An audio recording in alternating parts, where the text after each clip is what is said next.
세상에 없던 방산 토크쇼, 지상파 최초 방산 토크쇼 밀톡 MC 임주연입니다. 밀톡이 든든한 동반자시죠. 신종우 전문위원 오늘도 함께하겠습니다. 어서 오세요. 예, 안녕하십니까. 정 기자는 언제 이렇게 자리를 옮기셨나요? 그 폴란드의 이야기를 더 들려달라 뭐 그런 이야기 요청이 좀 있어서 폴란드에 있었던 이야기 다 오늘 다 미방문 다 쏟아내겠습니다. 그러니까 아니, 제가 이제 폴란드 현지에서 같이 또 방송을 했잖아요. 시나리오가 없었어요. 네. 그냥 그 직구적으로 했거든요. 너무 잘하더라고요. 자, 폴란드 현지에서 이 정영민 기자가 공군부대, 육군부대 그리고 MSPO 방산 전시회 현장까지 두루 종횡무진하면서 그날 그 찍은 영상들을 보내줬거든요. 정말 양이 많았습니다. 정말 밀톡인 폴란드 7화를 저희가 편집을 할 때는 정말 살이 떨릴 정도로 시간을 못 맞출까 봐 그만큼 정영민 기자가 현장에서 많은 양을 취재를 하고 왔다는 거죠. 일정표를 사전에 짜고 갔지만 너무 당초의 취재 계획과 다녀와서 취재 내용 다를 수 있잖아요. 그리고 또 의외의 또 여러 가지 정보들을 들을 수 있고 변수들이 있고요. 그래서 보통 이게 영상까지 보내면은 이제 밤 새벽 1-2시에 자고. 근데 한국 시간은 또 그날이 또 오전이에요. 그러니까 잠이 또 안 와요. 그럼 또 눈 뜨고 이렇게 또 지새우고. 아침에 아침인가 했는데 또 여기 현지는 그 오후 한참 일할 때 한국은 그러면 카톡 내용 받아서 또 오늘 보내다 보면 그냥 하루 그냥 날밤 새는 거예요. 24시간이. 꽉 찬 일정이었다. 좀 뿌듯했다. 보람 있다. 뭐 그런 생각 듭니다. 예. 네. 지역 방송이잖아요. 이게 지역 방송인데 이거 지역 방송 수준이 아니에요. 이게 그렇죠. 밀톡에 출연을 결심하게 된 계기도 뭐냐면 팩트 체크를 여기 와서 하겠다. 네.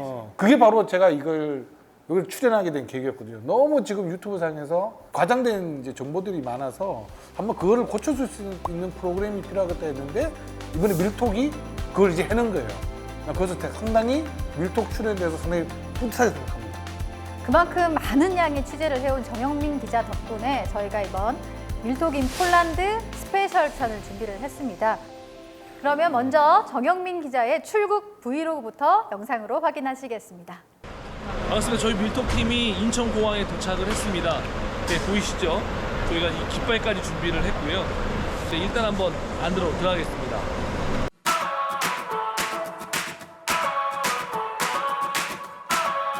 도착을 하면 저희는 저희 밀톡팀은 같이 함께 숙소로 이동해서 열흘간의 일정에 들어가는데요. 폴란드 현지의 생생한 방산 소식을 여러분에게 전달해 드리겠습니다. 과연 어떤 방산 소식들이 기다리고 있을지 저도 매우 궁금하고 밀톡이 해외 가는 거는 아마 이번이 처음이지 않을까 싶습니다. 네, 여러분 기대해 주시고요. 꼭 애청해 주십시오.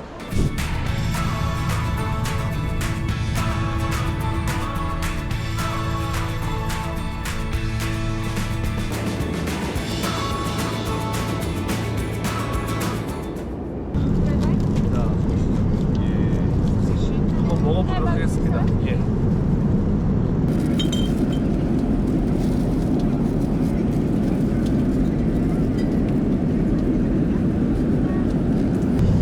저는 맥주입니다. 맛있습니다. 와인.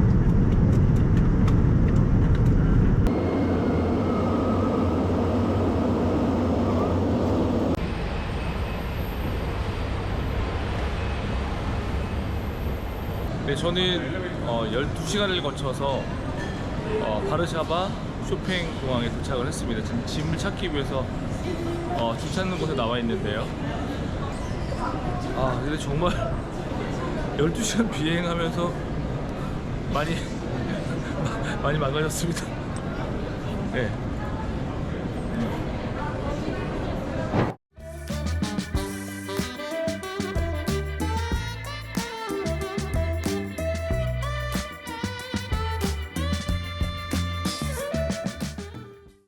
저희 숙소 있는 곳으로 왔습니다. 도착을 했습니다. 문화과학광장이라고 하죠. 스탈린이 지었다는 저 건물이 앞에 보이고요.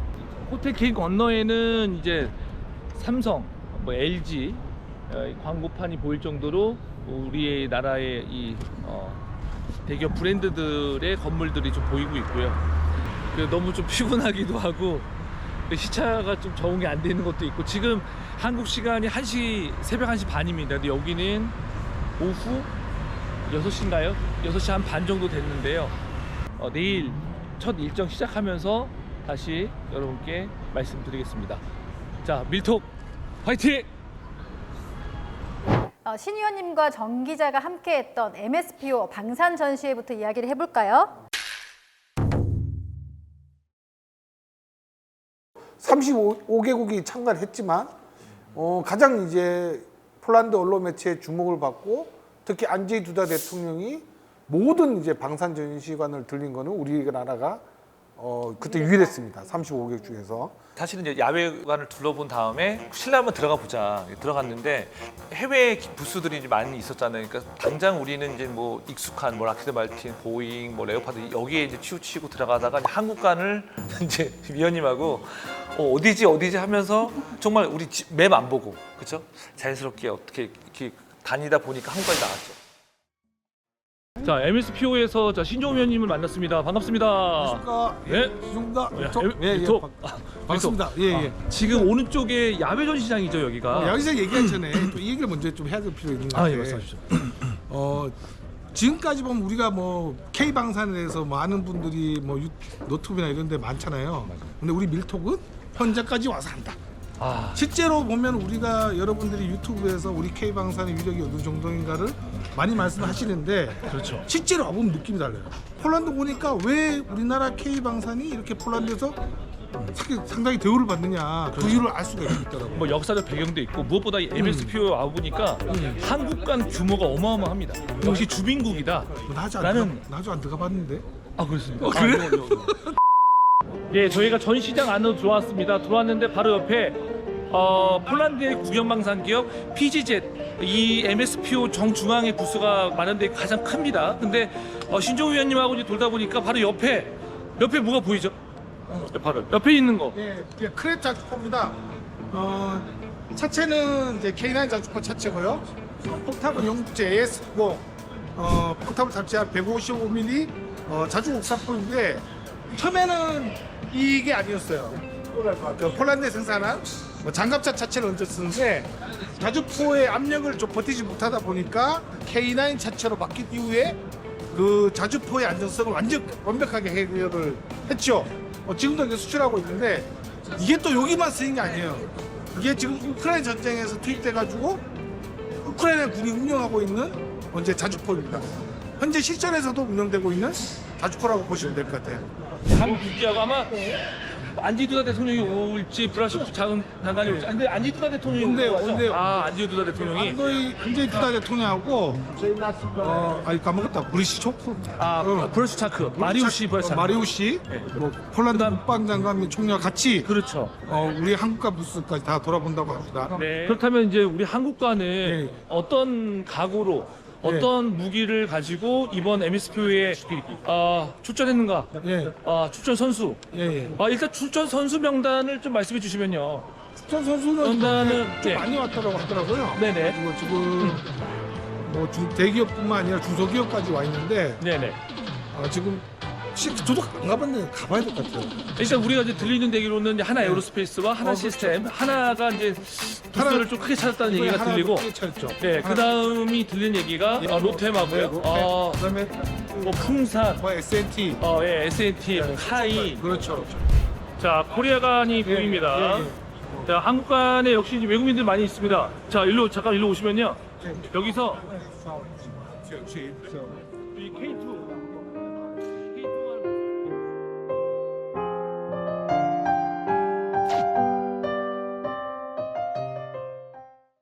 한국관 규모가 어마어마하다라고 말씀만 하시고 안 보여줬단 말이죠.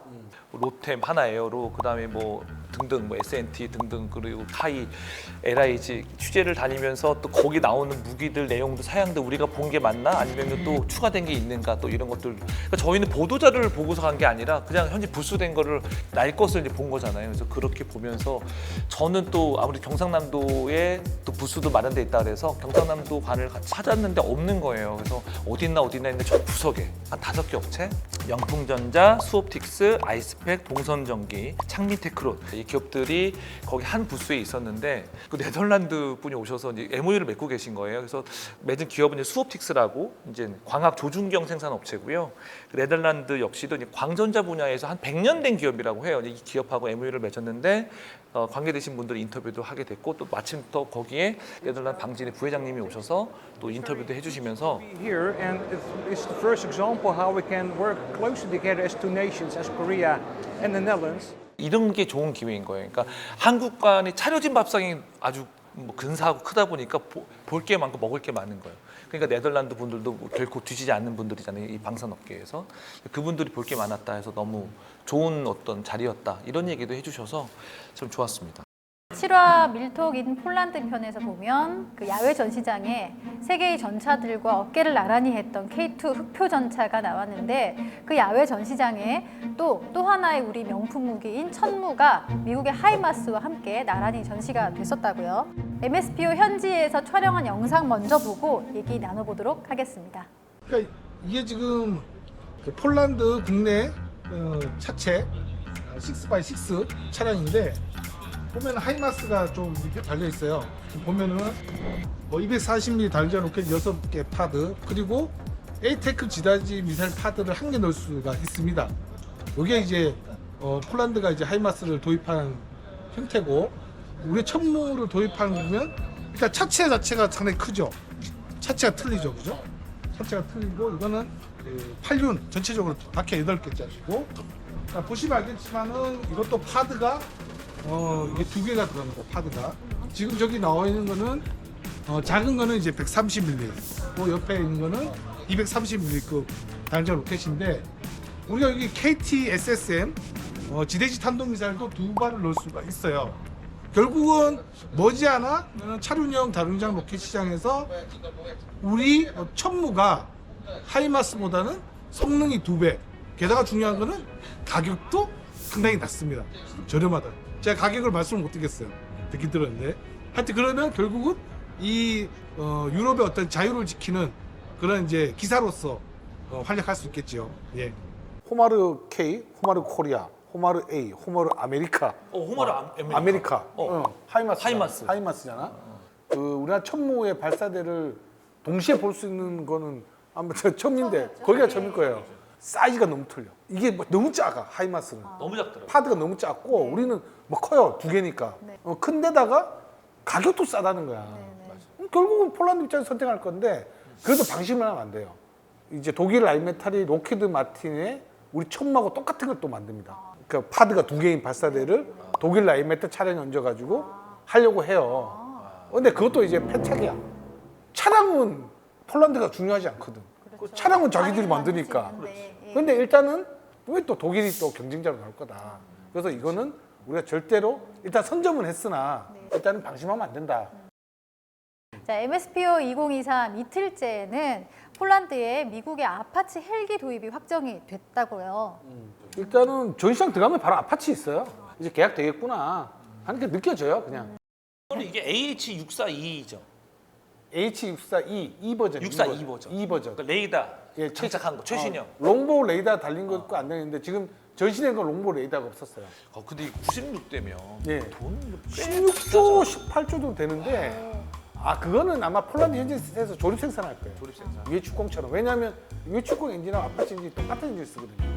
그러니까 이런 생각이 드는 거예요. F-15 사죠? 아파치 사죠. 미국 무기 산다고 돈이 없어서 우리 K무기 2차 계약 이거 물량 줄이고 돈 줄인 거 아닌가? 뭐 이런 생각도 하나. 그건 아닙니다. 지금 그건 아니고 지금 러시아가 3년 내에 최신 전차 1000대를 확보하겠다는 계획을 가지고 있어요. 그러니까 폴란드가 그에 맞춰서 지금 구형 전차 T기열 있잖아요.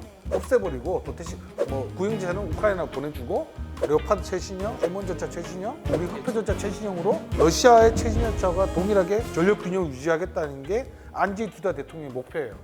우리가 저는 지난번에 그 폴란드 부총리 국방장관이 한국에 방문해서 승진 훈련장에서 아파치 공격 헬기가 우리 K2 전차하고 공지합동 훈련을 봤잖아. 맞아요. 상당히 인상적으로 봤대요.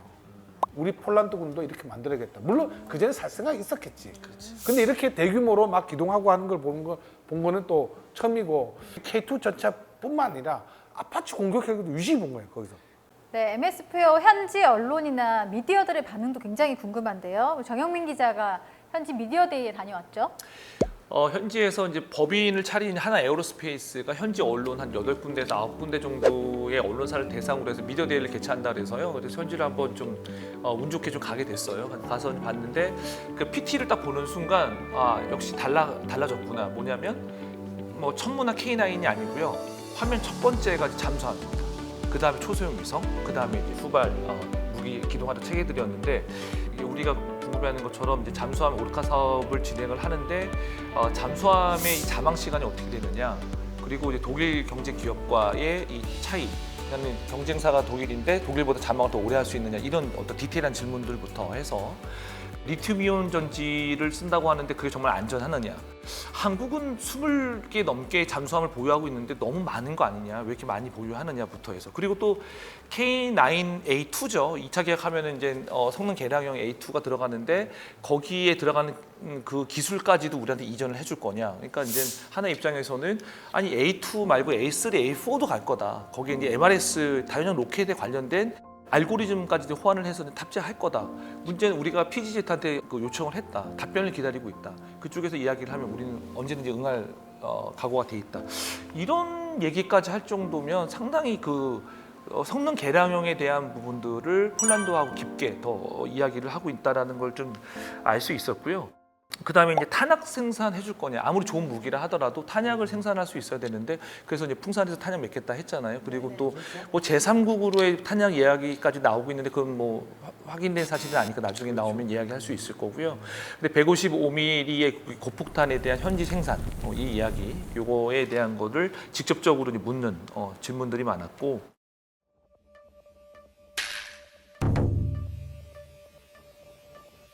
빠르게 다음 주제로 넘어가 보도록 하겠습니다. 정영민 기자가 그 폴란드에 K9 자주포가 배치된 포병 부대를 또 다녀왔습니다. 먼저 영상으로 확인하시겠습니다.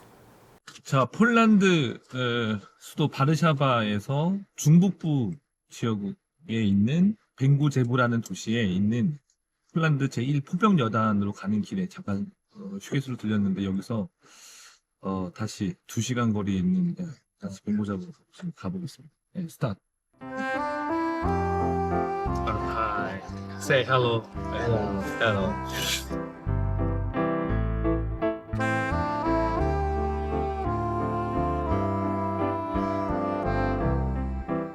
벵고제보가 뭐지? 벵고제보. 오케이.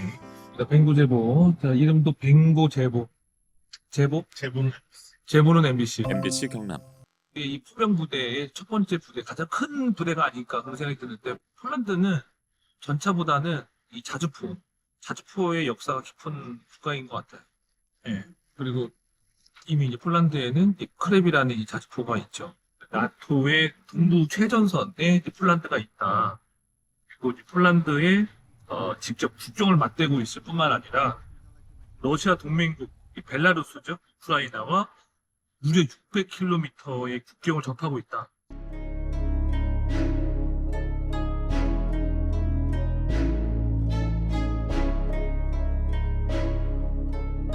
폴란드 내부에서는 국민들은 국가를 보호하기 위해서, 자기를 보호하기 위해서 권총 사격, 뭐 이런 훈련, 그냥 찾는 사람들이 급증했다라는 외신 보도도 있었고, 벵고제보.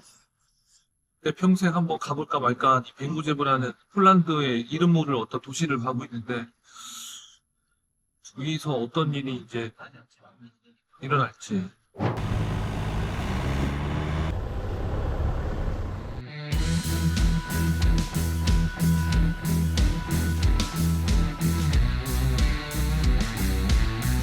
제 오른쪽에 보이는 자주포, 폴란드가 기존에 사용하는 자주포 크랩입니다.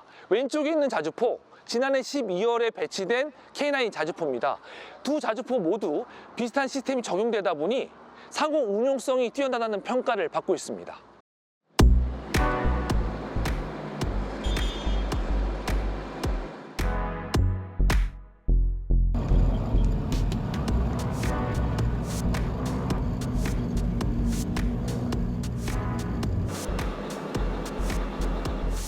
러우 전쟁 이후 폴란드는 지속적으로 군사력을 증가시키고 있습니다.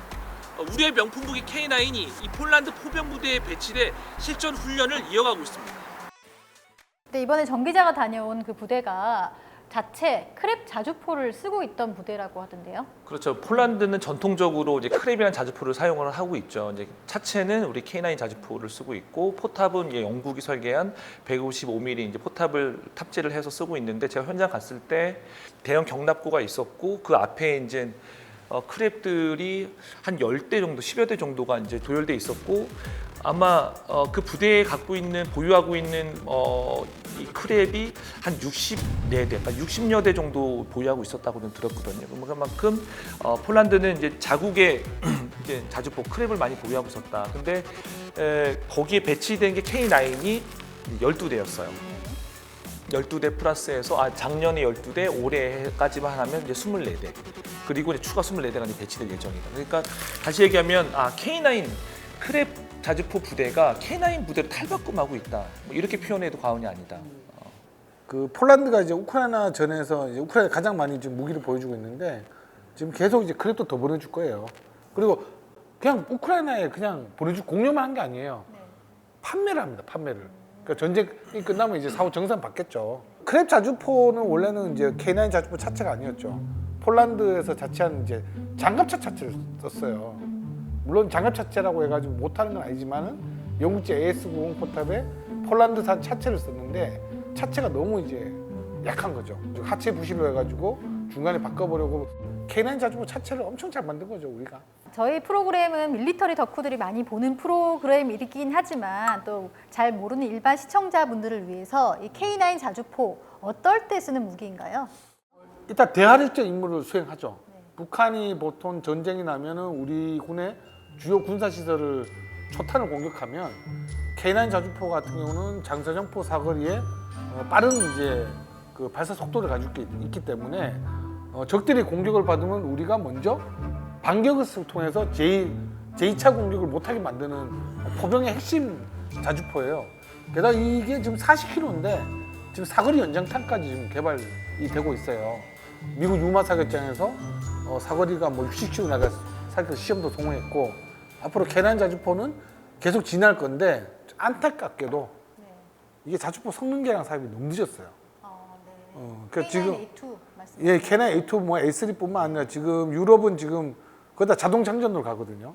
영국도 보면 차기 자주포 사업을 하는데 독일하고 스웨덴 이런 나라들은 이미 오래전부터 이제 자동 장전을 다 채택하고 있는데 우리만 계속 수동인 거예요. 물론 수동과 장전의 차이는 있어요. 차이는 있지만은 그럼에도 불구하고 우리가 지금 K9 자주포가 좀 아쉬웠던 점은 유럽에 있는 자주포의 최신 트렌드는 따라가지 못했다. 과거 한때는 이제 세계 최정상이지만 너무 이제 정상에 머물다 보니까 약간 나이브해졌나 봐. 나이브라는 표현이 맞는지 모르겠지만 그래서 좀 약간 그렇지만 빨리빨리 해야죠. 성능 개량도. 다행히 뭐 선인자 사업 진행하고 있으니까 이것도 빨리 진행해서 뭐 세계 1위 자리를 놓치지 않도록 하면 좋겠어요. 네.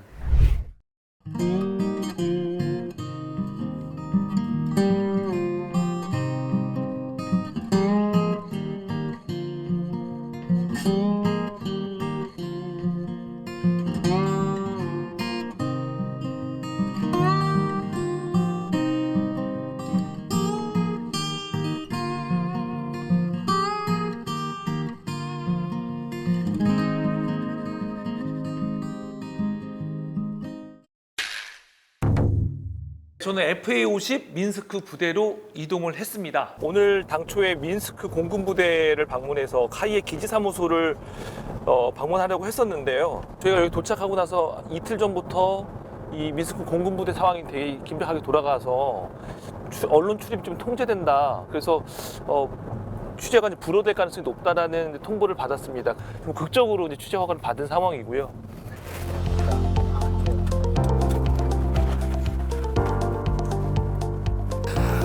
진짜 뵙습니다. 감사합니다. 진짜 정말 정말 막 너무 막 와우. 다 조립하셨네요? 이거 3호기 4호기입니다. 예. 사천에서 이미 다 테스트를 하고 사천에서 비행까지 하고 온 거예요. 아 그래요? 그거 몰라. 다 한 걸 아. 저희가 이제 분해를 시켜서 여기 와서 아. 이제 분해했다가 조립을 했기 때문에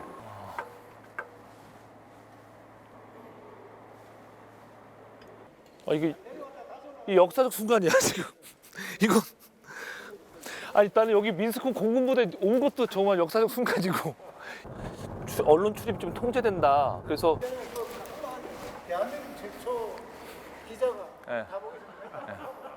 대한민국 최초 언론인으로서 FA-50 GF 전투기를 탑승하는 역사적 순간이라입니다. 예, 제가 올라가 보겠습니다.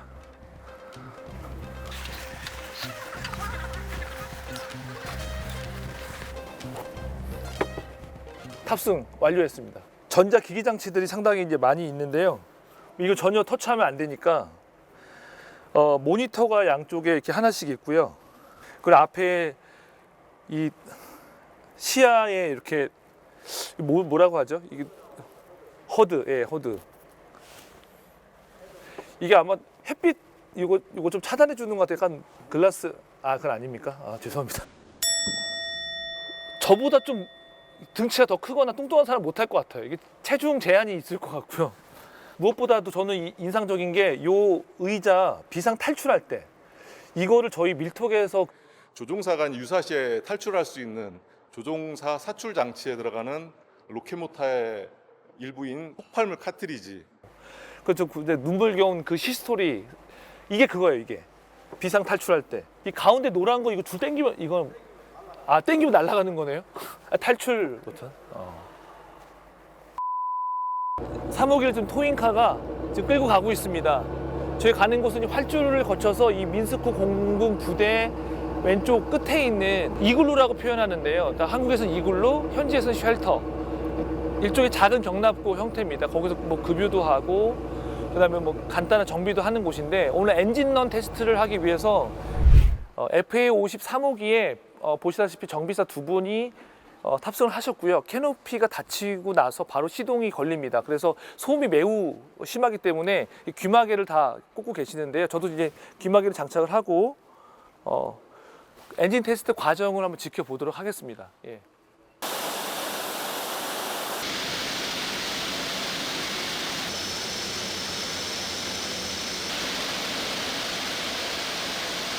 오늘에야 비로소 이제 숨을 불어넣는 엔진런 점검을 했습니다. 엔진런이라는 개념은 7개로 나눠진 이 동체들을 다 재조립을 했고 이제 첫 시동을 켜는 거예요. 정상 가동이 되는지를 다 일일이 점검을 하는데 점검 항목만 해도 무려 한 50가지가 넘는다고 합니다.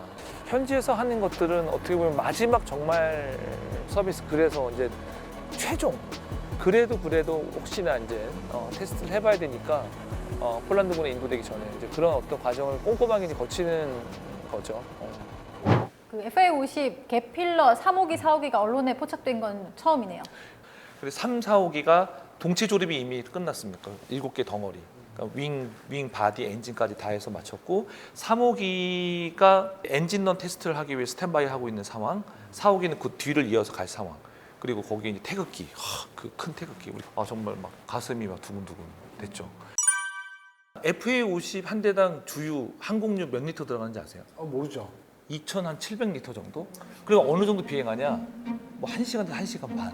그 정도 비행이니까 비행의 어떤 그 기술에 따라서 좀 훈련 양에 따라 다르겠지만 그 정도구나. 근데 더 웃긴 건 이거를 수락 비행을 거쳐서 폴란드에 인도되기 전까지는 거기서 들어가는 거는 다 우리나라가 지불을 해야 되는 거예요. 2,000리터 넘는 항공유를 우리가 지불해서 계속 8번의 비행을 위해서 얼마나 많이 구입을 했겠습니까?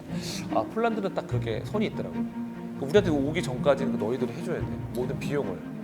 기름값은 대줘야죠. 이거 뭐 그런가? 그래서 뭐 우리가 좀 기름값 비싸잖아. 가격 괜찮게 팔았는 폴란드 기름값 비싸요. 이거 괜찮게 했어요. 가격은 제가 그런가? 뭐 자꾸 가격 얘기하니까 업체들이 X자를 자꾸 그어가지고 좀 힘든데 얼마에 판지 알아요, 저도. 네네네. 괜찮아, 기름값 대줘도. 네네. 그거 뭐 우리 자동차 사면 뭐 하는 뭐 찔러주는 거 있잖아요. 그거 뭐 그렇게? 그걸 좀 생각하면 될 것 같아요. 알겠습니다. 그러니까 네. 너무 박하면 안 돼. 예. 네. 원래 폴란드가 미그 29를 쓰던 나라였는데 예, 예. 이렇게 네. FA-50으로 방향을 돌린 이유는 뭘까요? 이제 앞으로 러시아로부터 무기 공급을 부품 공급받는 게 불가능해졌죠 이제. 예, 미국 29기 전투기는 이제 동부에 쓰는 전투기고 성능 개량이 안 되면 계속 이제 뒤처지니까. 그리고 가장 중요한 거는 지금 우크라이나 전쟁이 중요해요. 폴란드 입장에서는. 다음에 폴란드 또 치겠대. 우크라이나 전쟁 끝나면. 러시아군이 아직 우크라이나도 제대로 전쟁 했는데 이거 끝나면 폴란드 칠 거라고 또 위협을 했어요. 근데 그 이유가 뭐냐면 이게 인지전의 하나 일종인데 상대를 계속 위협하는 거야. 그래서 우크라이나에 너 무기 지원하지 말라고 계속 압박을 하는 용도예요. 그런 이제 용도로 상대를 이제 말로써 심전을 하는 건데, 그러니까 결국 폴란드는 쭉 하질 않죠. 그래서 빨리 FA50을 받아와서 미국 29기를 우크라이나에 보내면 그거는 이제 기종전환 교육 없이 바로 운영할 수 있습니다. 우크라이나까지. 수호 25도 마찬가지고요. 근데 내가 무기가 없는데 줄 수 없잖아요. 채워놓고 주겠다는 거죠. 제가 현장 갔을 때 활주로 옆에 미국 29개 전투기 한 20 몇 대 정도가 이렇게 있다가 저희가 가니까 한 14대 정도만 남아 있었는데 이착륙 하는 모습 저희가 촬영을 할 수 있었어요. 근데 그 조종사들이 하는 얘기는 당연히 그러니까 아날로그 방식의 미 29를 몰다가 와, 이 디지털로 모으는 거 하니까 굳이 이렇게 운전을 그렇게 할 필요가 없는 거예요. 자동 운전 장치도 있고요. 모든 게 디지털이다 보니 뭐 너무 놀랬고 너무 얘들이 이제 반한 거죠. 그러니까 최신 기종의 이제 그런 어떤 현장 분위기가 좀 있었습니다. 옛날 기계식으로 이제 미국 19기가 지금 아직 성능 개량이 안 됐으면 기계식일 거야. 힘으로 사람의 힘을 돌리는데 우리는 이제 플라이바이 와이니까 부드럽죠 그냥 쓱 그냥. 예, 아까 뭐 긴 동체 얘기했잖아요. 뭐 그런 느낌? 그런 느낌으로 갈 수가 있죠. 정 기자가 폴란드의 방산 기업도 방문을 했었죠. 그 폴란드를 제가 취재 갔을 때 6개 도시를 갔거든요. 기본적으로 바르샤바, 뭐 포즈나 키엘체 뭐 등등 하는데 그 중에서 한 곳이 체오비체 지에지체. 체오비체 지에지체라는 곳이 체코하고 20km 떨어진 체코랑 거의 가까운 곳이죠. 접경지에 근처인데 이 체오비체 지에지체라는 곳에 WB 그 그룹이 최근에 인수한 초소형 위성 그러니까 부품 업체예요. 그러니까 초소형이 들어가는 그 부품 소재를 통해서 만든 그 재료인데 이게 탄소를 기반으로 한 소재. 그리고 여기서 막 장력 시험하고 우리 한국의 재료연구소에서 이런 항공 우주 부품 소재 개발할 때 갖고 있는 장비들 다 대거 똑같이 있는 겁니다. 그래서 WB 그룹 같은 경우에는 우리 뭐 K9이나 천무와 관련돼서 여러 가지 이제 기술 교류를 많이 하다 보니까 한국에 있는 언론에 좀 이렇게 프렌들리한 부분이 있어서 원래 여기 다른 나라였으면 소개 안 해주는데 한국이어서 우리가 좀 공개를 해준다 하면서 실험실을 한 3-4군데 정도 이렇게 둘러봤습니다. 실제로 운영을 하고 있었고 그리고 이제 한국 위성 발사체에 들어가는 그 모형을 놓고서 거기에 이제 탄소를 가지고서 입히려고 하고 있는 어떤 그런 시스템적인 거 대단히 인상적이었는데 본인들은 이미 뭐 일본하고 독일하고 기술 교류하고 있고 그리고 더 나아가서 한국하고도 기술 교류를 하기 위해서 자기들도 생각을 하고 있다. 이제 어떤 분야인지는 정확히 얘기는 하지 않지만 역시 초소형 위성 아주 그 작은 규모의 초소형 위성을 발사하기 위한 어떤 그런 준비 작업들을 하고 있다. 이런 내용들을 들을 수 있었습니다. 신 의원님, 폴란드가 이렇게 우주항공에도 관심을 갖는 이유는 뭐죠? 관심 가질 수밖에 없죠. 이제 앞으로는 이제 감시 정찰 능력이 없으면 안 되는 이제 세상이 왔거든요. 워낙 이제 북한에 우리도 뭐 안보 상황이 있지만 마찬가지예요. 왜냐하면 우리가 지금 얘네들이 전쟁을 일으키려고 한다는 걸 정보를 계속 수집해야 되는데 이제 폴란드는 계속 남은 나라 정보를만 나토의 정보만을 의존하고 있잖아요. 그러니까 독자적인 이제 정보 능력을 갖고 싶은 거예요. 우리하고 상당히 비슷하죠. 우리도 지금 위성 자산은 다 미국으로부터 이제 받는데 우리도 지금 투수를 가지려고 하는 거잖아요. 이 위성 자산을 같은 걸 투수를 가지고 있어야 되는 겁니다. 그래가지고 우리가 뭐 자주국방 얘기하는데 내가 눈이 없는데 어떻게 자주국방을 합니까? 말이 안 되는 거잖아요.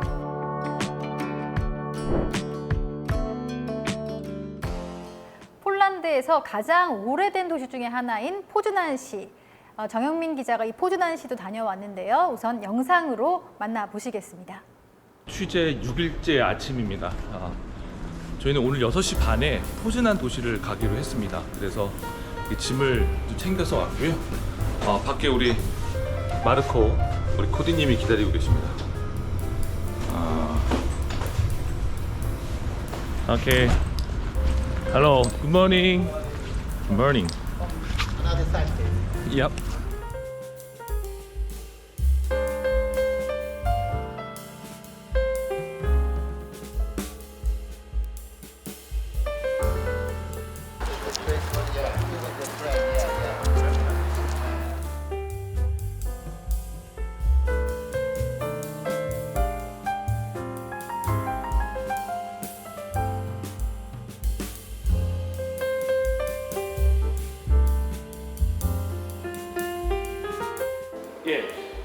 유물 발굴하듯이 1940년대 2차 세계대전 때 썼던 근데 전차들이 저는 웅덩이에서 발견이 된 거예요. 그러니까 아무래도 이 폴란드 국방부나 이쪽에서는 저런 과거의 어떤 전차들이 곳곳에 이제 파묻혀 있을 거라고 예측을 하고 각종 탐지기로 이렇게 발굴해내는 모습인데 매우 인상적입니다. 굴착기로 여기는 폴란드 무기 전시 공간이에요.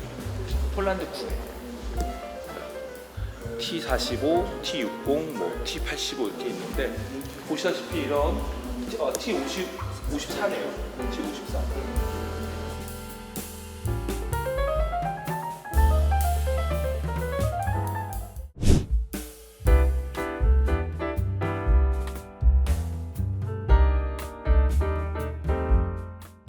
포즈나는 어떤 도시인지 많이 궁금해하실 것 같아요. 저도 이제 포즈난에 대해서 조금 궁금함이 있어서 좀 찾아봤는데 중세 시대부터 상업 도시, 그다음에 학문과 기술, 뭐 상공업이 많이 발달한 폴란드 도시 중에서 가장 오래된 도시, 그다음에 소득이 가장 높은 도시 중에 한 곳이다.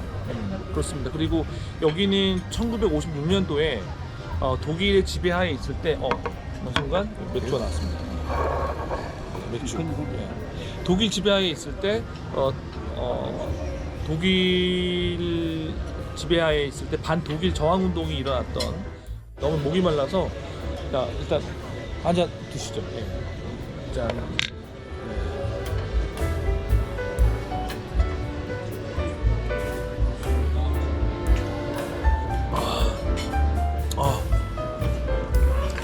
맛있습니다. 이거 탄산 쏘는 거는 거의 테라카스 정도 수준이고 이게 폴리시 전통 맥주입니다. 너무 좋다.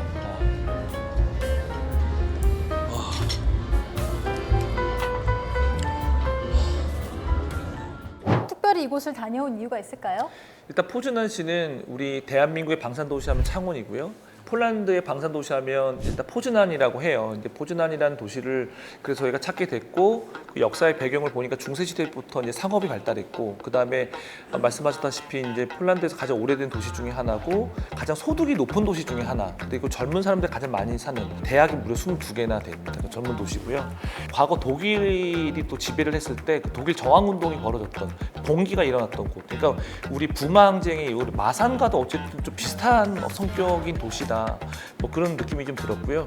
군사박물관은 이제 저희가 우연히 발견하게 됐어요. 그러니까 주변에 이제 저희가 취재를 하다가 다니다 보니까 군사박물관이 있는 거예요. 저는 너무 놀란 게 밖에 이제 전차들이 있길래 이거는 이 W사가 만든 전차들인가? 그래서 보니까는 노후된 거예요. 보니까 여기 그러니까 과거에 이 베이스 캠프, 군 캠프를 이제 박물관을 바꿨는데 가니까 1930년대부터 40년대의 소련제와 이 독일제 전차들, 그러니까 기동화력. 무기들이 막 질비해 있고요. 근데 거길 찾는 분들을 보니까 폴란드 분들이 많으셨어요. 왜 이렇게 많이 있는데 아무래도 그 러우 전쟁이 길어지다 보니까 과거의 어떤 본인들의 역사적인 아픔들, 과거에 우리가 소련이 지배를 당했을 때, 독일이 지배를 당했을 때 폴란드에서 또 소련제 이런 무기 끌고서 이렇게 서로 싸웠던 이런 것도 보여주면서 그런 어떤 역사적인 아픔이 되풀이되지 않았으면 좋겠다라는 이야기를 했을 때 좀 동병상련의 역사가 있었다 이런 생각이 좀 들었고 포즈난 시청을 좀 갔었어요. 이 포즈난 시청을 가게 된 거는 우후도시 협약을 맺겠다 창원시가 그래서 그런 어떤 이야기가 있어 저희가 가게 된 부분이 있습니다. 이렇게 자치단체가 세계적인 방산 도시와 우호 협력을 맺으려는 이유나 또 의미는 어디서 찾을 수 있을까요? 우리가 무기만 자꾸 뭐 수출해서 뭐 자꾸 하면은 반대 내부적 반대가 있을 수밖에 없어요. 그런 걸 제일 이제 소프트하게 해줄 수 있는 게 또 문화 교류도 될 수도 있고 뭐 창원시가 뭐 단순히 이런 문화 교류를 통해서 폴란드가 우리를 좀 더 이해하고 우리도 또 폴란드를 이해하면 분명히 우리 K 방산에도 긍정적인 효과가 생깁니다. 예, 창원시와 포즈난시가 이런 이제 그 우호 협약을 맺어서 앞으로 더욱더 교류를 활발하면 우리가 뭐 폴란드 2차 사업도 지금 조금 어려운 부분들 몇 개 좀 있긴 있어요. 뭐 되긴 될 거지만 그래서 이걸로 끝난 것도 아니잖아요. 또 3차 사업도 해야 되고 아마 이런 협약을 통해서 창원시가 매우 큰 역할을 할 것으로 기대가 됩니다. MSPO가 열린 키엘체부터 K9 자주포가 배치된 벵고제보 그리고 FA50이 배치된 바르샤바, 포즈난시까지 거의 수백 킬로, 수천 킬로를 다녀온 것 같습니다.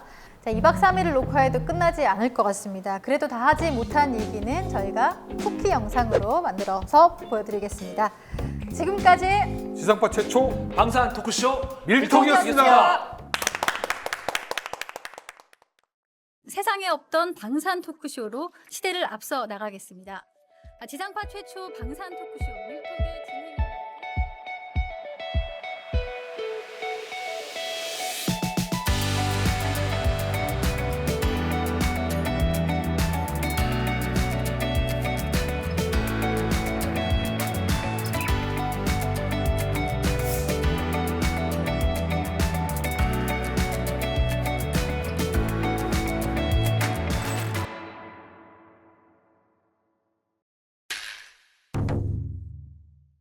바르샤바, 폴란드 4일째 이제 한국 음식이 좀 그리울 때도 됐죠. 그래서 저희가 수소문 끝에 한식당을 찾았습니다. 이름하여 아리랑. 예, 저 옆에 감독님 오고 계시는데 감독님이 찾으셨어요. 그래서 가고 있고요. 가는 길 메뉴는 뭐 다 있답니다. 삼겹살부터 많이 있다고 하는데 저희의 어떤 그 한국 음식의 그 향수를 해소시켜 줄 수 있을 만한 메뉴들이 있을까? 제가 이걸 할까 말 고민했는데 그 성시경님의 그 먹을 텐데를 좀 한번 따라해보면 어떨까? 먹을 텐데 이게 목소리가 잘 안 나와서 먹을 텐데 버전으로 한번 조금 여러분께 보여드리겠습니다. 여러분 보실 때 어떨지 모르겠는데 저희 한번 들어가 보겠습니다. 네, 첫 번째 메뉴가 나왔습니다. 첫 번째 메뉴는 빠밤. 자, 떡볶이입니다. 기본 메뉴 반찬이 나옵니다. 네, 자, 와우. 네. 이 먹을 텐데 버전은 언제 찍어보나 했는데 일단 물을 먼저 마시고. 바르샤바에 와서 이런 걸 좀 해보네요. 폴란드에 와서. 자, 일단 목을 추렸으니까 그냥 까보겠습니다. 이거 아시죠? 이게 쉐이킹 흔들어야 됩니다. 쉐이킹. 네. 흔들어서 소주 맛은 똑같습니다. 외국이나 한국이나.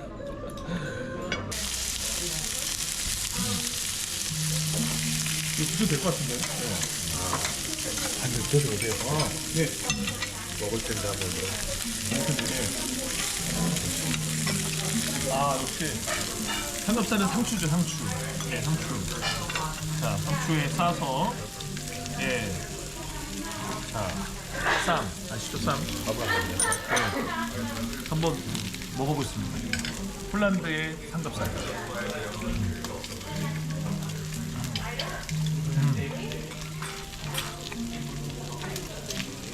이제 여러분 보시다시피 삼겹살이 굵지가 않아요. 그래서 한국에서 먹는 그 식감이 두툼한 식감은 아니고 그런 거와 대표 삼겹살의 어떤 중간 식감? 그리고 쌈장이 이 집된장 같은 느낌이에요. 그래서 잘 어울립니다. 너무 맛있는데 이제 삼겹살 한 점 먹었으니까 소주로 한 잔 곁들여야죠. 오늘 여기 소주 제가 한 절반 정도 먹고 가겠습니다. 네, 걸어서 가겠습니다. 숙소까지. 이제 안 취하면 카메라 다시 킬 거고요. 취하면